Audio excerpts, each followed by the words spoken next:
Okay, so trying to get a good angle on this is practically impossible. Alright, so what we're doing in preparation for some of the sanding of the foam on my cosplay, I am taking some generic free wooden paint stirrers that you get at the hardware store, and I am covering them in sandpaper. So I've done my 80 grit one already. It is sitting over there under these lovely spray cans while it finishes drying, and I'll explain how I made that one and how I plan to do the others with the next, which is going to be 120 grit. And I got the idea for these off of Evil Ted's cosplay YouTube vlog,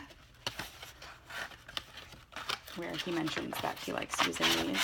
So seemed pretty easy to do and like something that might be handy to have around, so I decided to make some for myself.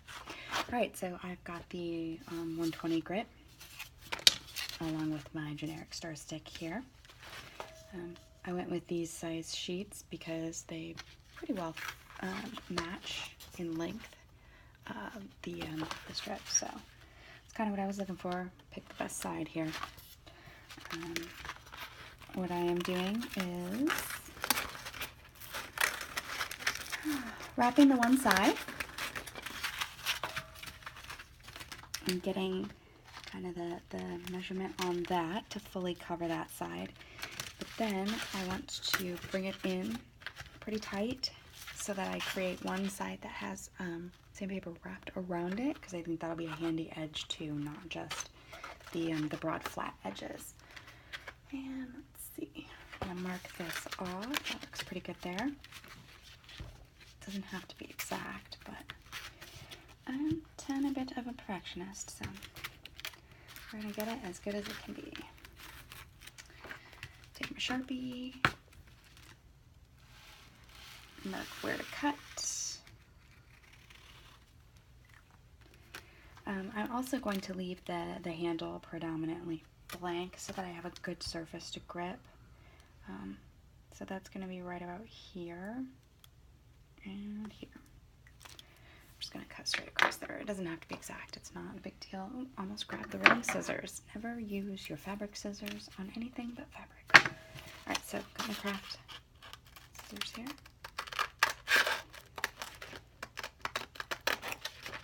They do a lovely job.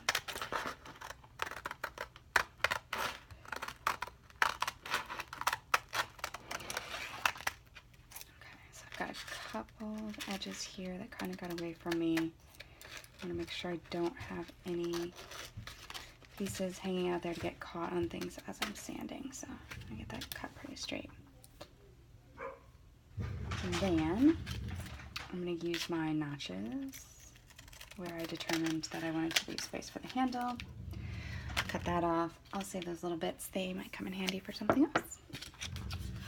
Alright. And I'm just going to recheck the fit here, make sure, yep, that's what I was looking for.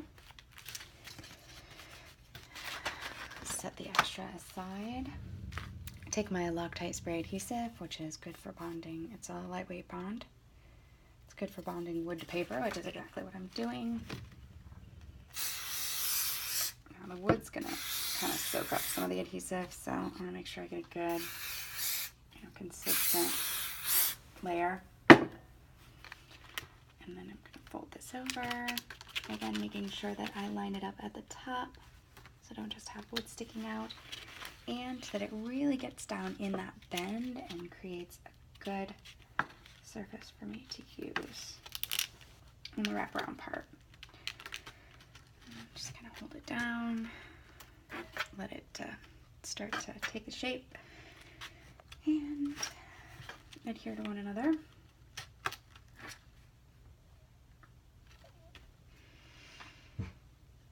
I'm going to do the same thing that I did with the other one, and that is set it aside to dry and set the weight on top of it. so that it maintains its shape. Let's set these side by side.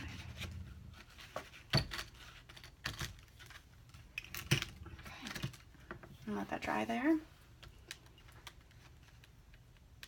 It's not feeling like it wants to stay yet, so get it in a minute. I do also have these clamps that I use. These are pretty heavy duty for what I'm doing here. I might actually snap that balsam wood with them, but they are good for holding these together while they dry, or holding craft paper to the table. Use them for that as well. So, now the first one looks like it's doing really well.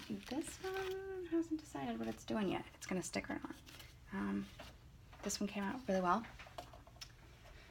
Let's set that one up there. No, I think I need some more adhesive on this one because it's just not adhering very well.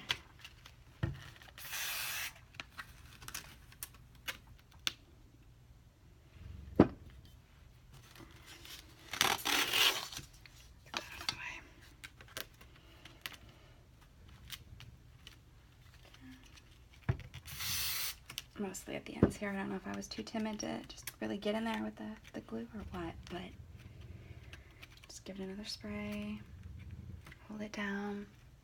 Etsy was in the background there protecting us from all the 4th of July revelers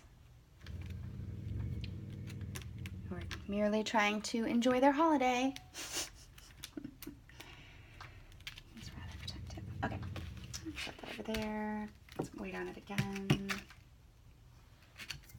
It's just really not wanting to balance on there. Okay. Fingers are a little tacky.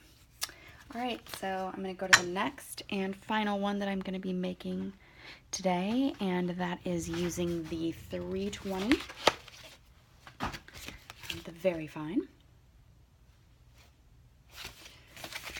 And just going to be for finishing off everything. I'm going to use the 80 to put bevels on the edges and really do all the heavy lifting. And then I will clean up with the 120 and then finish off with the 320. I got 120 or 180? No, I got 80, 120, and 320. Okay. So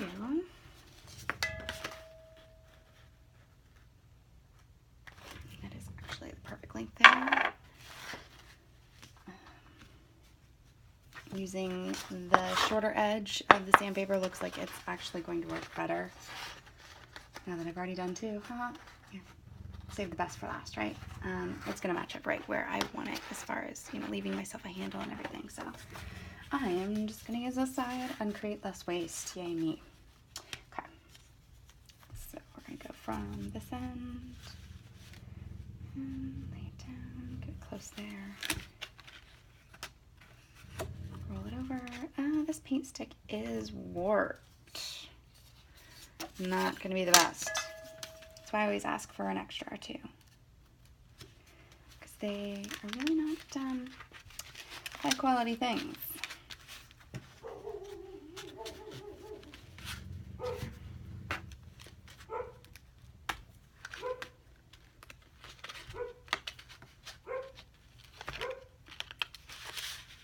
Okay, and I'm gonna make sure that that's pushed in there, up against there, flush, really tight.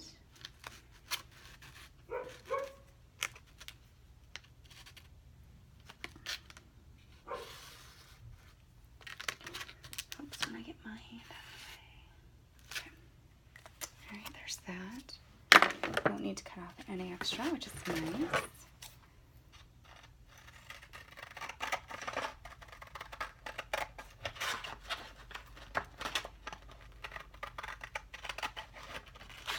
This is obviously going to be the most flexible of the three. And surprisingly, the 120 was the hardest to get a clean cut on. So, not the 80. Weird. All right. I imagine the wood is soaking up some of the glue, which is part of the problem.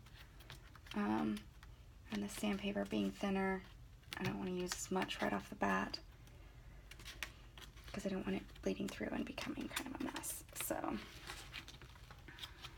flip that over, press it down, and give it the best chance of adhering there.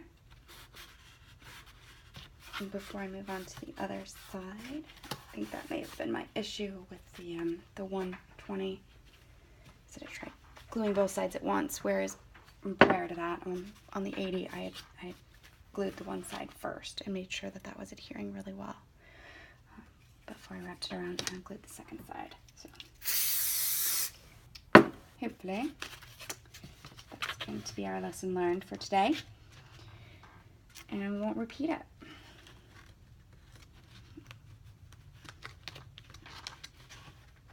Make sure that that's in there well. Just press it down. Sorry I can't give you a more overhead view, but it's rather difficult to get a good camera angle. I'm using my phone now as opposed to my tablet. My tablet was just got too heavy to manipulate. So I have to come up with another idea. As progress goes on, that looks like it is adhering really well. It's even sticking to the paper a little bit on the edges. Make sure we keep all those edges down. It's going to be important. Okay.